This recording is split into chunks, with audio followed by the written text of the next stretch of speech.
ध्यान से सुने। घूंघट उठाने के लिए एक दबाएं। मेरी सास के जब बिचौलिया ने हमारी शादी कस्टमर केयर वाली से करा दी है का? नहीं।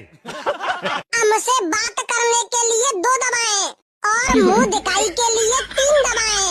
अरे यार ये कहाँ फंस गया मैं? सही कहा था मम्मी पापा ने कि शादी मत करे मत करे। बेबी जी मुझे तुमसे छुटकारा पाना है, इसके लिए क्या करें? छुटकारा पाने के लिए आपके अकाउंट में पर्याप्त बैलेंस नहीं है, कृपया करके पहले अपने अकाउंट को 10 लाख रुपए से रिचार्ज कराएं और